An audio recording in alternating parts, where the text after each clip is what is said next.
bill. You had 3 Republicans who voted against it.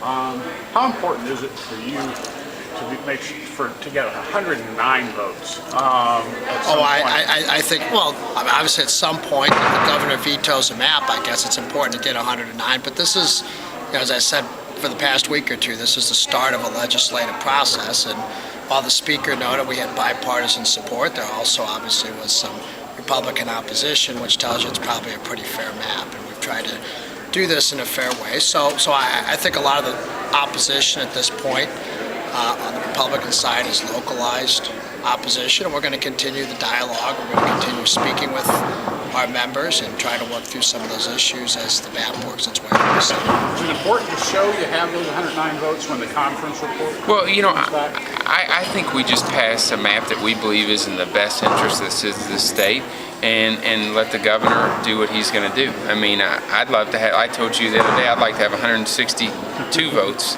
for it, but you know, we're going to focus on drawing. You know, I think John did a fantastic job. We drew a great map. We got bipartisan support, but you know, I'd love to have as many votes as we can. Any surprises for you in who voted for it, who voted against it?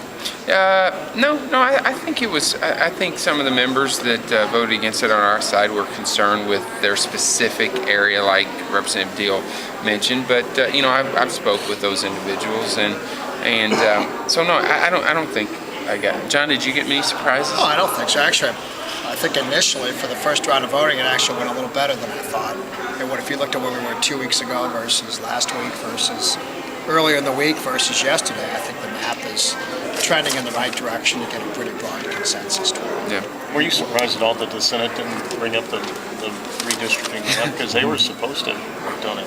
Well, I mean, this is just like all the other issues we've talked about. We've got to do our job over here.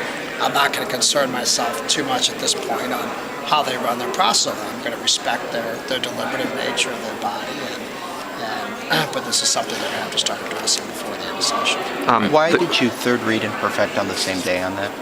Well, I mean, I think, you know, you guys remember at the beginning of the press conference, I was hoping redistricting could be done by February, and clearly that was overly optimistic. And so, you know, I just told Representative Diehl and asked the Majority Leader Jones if we could move this process along as fast as we can. It's not uncommon for us to perfect and third read.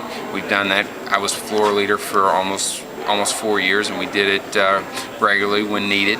To perfect and third read in the same day. So it's just something, every day counts as you move forward, and I don't want to have any excuses why the Senate couldn't get it done. So I thought if we can trim that down by a day, I'd be more than happy to do it, and Representative Jones was willing to do that.